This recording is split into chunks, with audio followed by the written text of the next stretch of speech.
दोस्तों, जब कोई देश अपने पड़ोसियों के साथ दिल से दिल जोड़ता है तो न सिर्फ रिश्ते मजबूत होते हैं, बल्कि एक ऐसा जियोपॉलिटिकल गेम शुरू होता है जो दुश्मनों के होश उड़ा देता है। भारत अपनी नेबरहुड फर्स्ट पॉलिसी के तहत न सिर्फ अपने पड़ोसी देशों की मदद कर रहा है, बल्कि एक ऐसी स्ट्रेटजी खेल रहा है जो पाकिस्तान को बैकफुट पर ला रही है। हाल ही में भारत ने अफगानिस्तान को मेडिकल एड और वैक्सीन की भारी खेप भेजी और साथ ही हाई लेवल डिप्लोमेटिक मीटिंग्स के जरिए दोनों देशों के बीच एक नई दोस्ती की नींव रखी। ये सब तब हो रहा है जब पहलगाम टेरर अटैक के बाद भारत और पाकिस्तान के बीच टेंशन अपने चरम पर है। सवाल यह है, क्या यह सिर्फ ह्यूमैनिटेरियन हेल्प है या पर्दे के पीछे कोई बड़ा प्लान तैयार हो रहा है? आज के इस वीडियो में हम आपको बताएंगे कि भारत और अफगानिस्तान के बीच हाल के डेवलपमेंट्स क्या हैं और कैसे यह रिश्ता पाकिस्तान के लिए एक स्ट्रेटेजिक नाइटमेयर बन रहा है।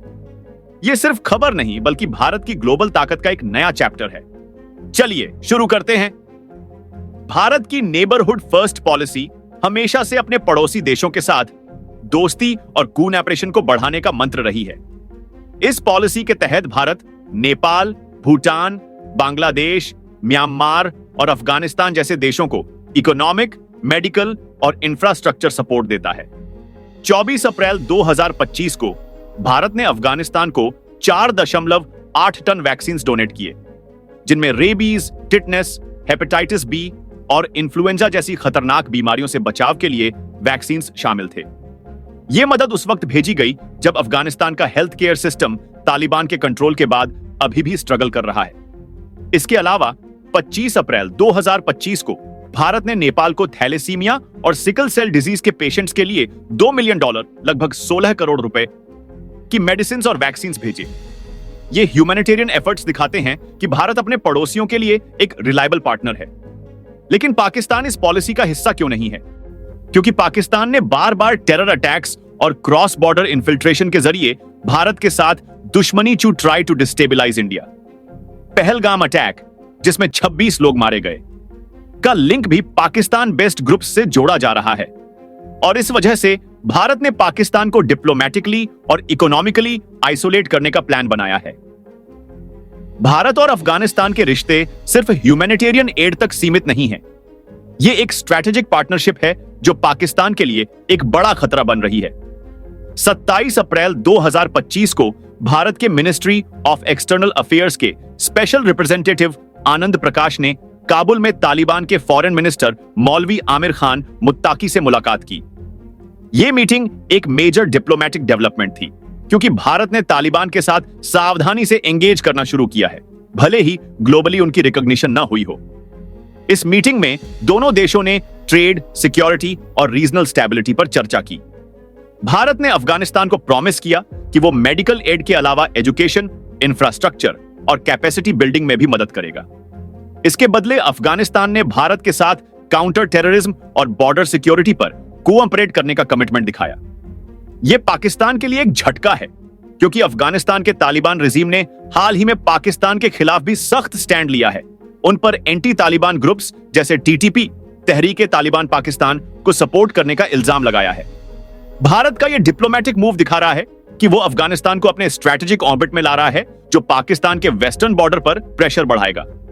पहलगाम टेरर अटैक के बाद पाकिस्तान के डिफेंस मिनिस्टर ख्वाजा आसिफ ने दावा किया कि यह एक फॉल्स फ्लैग ऑपरेशन था, लेकिन इंटरनेशनल कम्युनिटी ने इस स्टेटमेंट को सीरियसली नहीं लिया। रिपोर्ट्स के मुताबिक पाकिस्तान ने अब अफगानिस्तान से ट्रेंड मिलिटेंट्स को कश्मीर में भेजने का प्लान बनाया है, जो पहले अफगान बॉर्डर पर एक्टिव थे।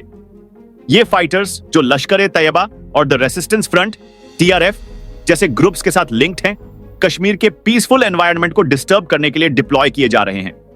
लेकिन यह स्ट्रैटेजी पाकिस्तान के लिए बैकफायर कर सकती है, क्योंकि इंडियन आर्मी इस बार फुली प्रिपेयर्ड है और अफगानिस्तान के तालिबान भी पाकिस्तान के खिलाफ एक्शन ले सकते हैं। पाकिस्तान का यह डर इसलिए भी है क्योंकि भारत ने हाल ही में इंडस वाटर ट्रीटी सस्पेंड की और अटारी वाघा बॉर्डर चेकपोस्ट बंद कर दी, जो पाकिस्तान की इकोनॉमी पर डायरेक्ट असर डाल रहा है। इसके अलावा भारत के डिप्लोमेटिक एफर्ट्स के चलते सऊदी अरब और ईरान जैसे कंट्रीज भी इंडिया पाकिस्तान टेंशन में मीडिएशन के लिए आगे आए हैं, लेकिन पाकिस्तान के नैरेटिव को कोई सपोर्ट नहीं मिल रहा।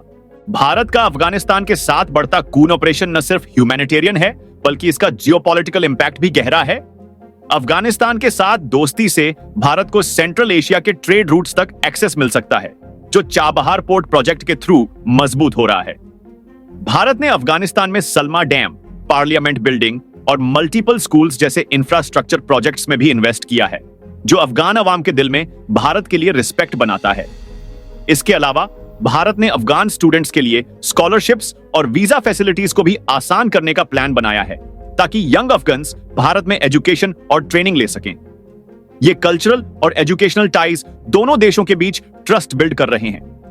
पाकिस्तान के लिए यह सिचुएशन इसलिए डेंजरस है क्योंकि अफगानिस्तान के तालिबान अब ओपनली पाकिस्तान के खिलाफ स्टेटमेंट्स दे रहे हैं, उन पर उनके देश को डिस्टेबलाइज करने का इल्जाम लगा रहे हैं। इससे पाकिस्तान एक तरह से दोनों तरफ से, भारत के ईस्टर्न बॉर्डर और अफगानिस्तान के वेस्टर्न बॉर्डर, प्रेशर में है। भारत का यह स्ट्रैटेजिक मूव दिखा रहा है कि वो पाकिस्तान को डिप्लोमेटिकली और मिलिट्रीली आइसोलेट करने के लिए मल्टी फ्रंट अप्रोच यूज कर रहा है।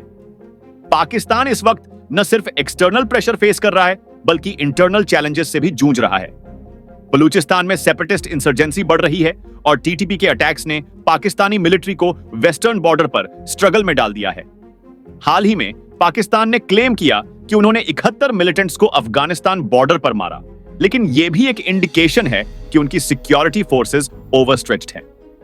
इस सिचुएशन का फायदा भारत उठा रहा है, क्योंकि अफगानिस्तान के साथ कून ऑपरेशन से भारत इनडायरेक्टली पाकिस्तान के वेस्टर्न बॉर्डर पर भी प्रेशर डाल रहा है। सोशल मीडिया पर भी पाकिस्तानी अवाम अपनी गवर्नमेंट के खिलाफ फ्रस्ट्रेशन एक्सप्रेस कर रही है, क्योंकि इकोनॉमिक क्राइसिस और इन्फ्लेशन ने उनकी जिंदगी मुश्किल कर दी है। भारत की डिप्लोमेटिक विंस, जैसे फ्रांस के साथ राफेल मरीन जेट्स की डील और यूनमोजेपी ऑफिस का शटडाउन, भी पाकिस्तान के लिए एक वार्निंग है कि भारत अब कोई कॉम्प्रोमाइज नहीं करेगा। इसके अलावा भारत के ग्लोबल एलाइज जैसे यूएस, रूस और सऊदी अरब ने पहलगाम अटैक के बाद ओपनली भारत का सपोर्ट किया, जो पाकिस्तान के नैरेटिव को और कमजोर कर रहा है। भारत का अफगानिस्तान के साथ यह नया रिश्ता एक लॉन्ग टर्म स्ट्रेटजी का हिस्सा है। एक तरफ भारत ह्यूमैनिटेरियन एड के थ्रू अफगान अवाम के दिल जीत रहा है और दूसरी तरफ हाई लेवल मीटिंग्स के जरिए तालिबान के साथ प्रैग्मेटिक एंगेजमेंट कर रहा है। यह अप्रोच भारत को रीजनल स्टेबिलिटी और काउंटर टेररिज्म में एक लीडर के रूप में एस्टैब्लिश कर रहा है। फ्यूचर में भारत अफगानिस्तान के साथ ट्रेड कॉरिडोर्स जैसे टेपी पाइपलाइन और चाबहार पोर्ट के थ्रू इकोनॉमिक कूनऑपरेशन बढ़ा सकता है। इसके अलावा भारत का फोकस अफगान यूथ पर भी है, जो स्कॉलरशिप्स और ट्रेनिंग प्रोग्राम्स के थ्रू इंडिया फ्रेंडली जनरेशन बनाएगा। पाकिस्तान के लिए यह सिचुएशन एक नाइटमेयर है, क्योंकि अगर अफगानिस्तान और भारत के रिश्ते और मजबूत होते हैं तो पाकिस्तान का स्ट्रैटेजिक डेप्थ वाला नैरेटिव पूरी तरह कोलैप्स हो जाएगा। भारत का यह भी प्लान है कि वो यूएन और एफएटीएफ जैसे प्लेटफॉर्म्स पर पाकिस्तान के टेरर फंडिंग को और एक्सपोज करे, ताकि वो ग्लोबली आइसोलेट हो जाए।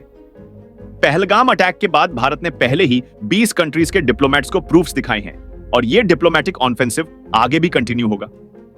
दोस्तों, भारत की यह स्ट्रैटेजी न सिर्फ अफगानिस्तान के साथ दोस्ती को मजबूत कर रही है, बल्कि पाकिस्तान के खिलाफ एक स्ट्रैटेजिक चेकमेट भी है। नेबरहुड फर्स्ट पॉलिसी के तहत भारत अपने पड़ोसी देशों को मदद दे रहा है, लेकिन पाकिस्तान अपनी गलतियों की वजह से इसका फायदा नहीं उठा सकता। अफगानिस्तान के साथ नई दोस्ती और पहलगाम अटैक के बाद भारत का एग्रेसिव डिप्लोमेटिक स्टैंड दिखा रहा है कि अब वक्त बदल चुका है। आपको क्या लगता है? क्या भारत का यह अप्रोच पाकिस्तान को परमानेंटली आइसोलेट कर देगा या कोई और बड़ा जियोपॉलिटिकल ट्विस्ट आने वाला है? अपनी राय नीचे कमेंट्स में जरूर शेयर करें। अगर आपको यह वीडियो पसंद आया तो लाइक करें। चलिए एक मजबूत भारत के लिए एक साथ चलें। वंदे मातरम। भारत माता की जय।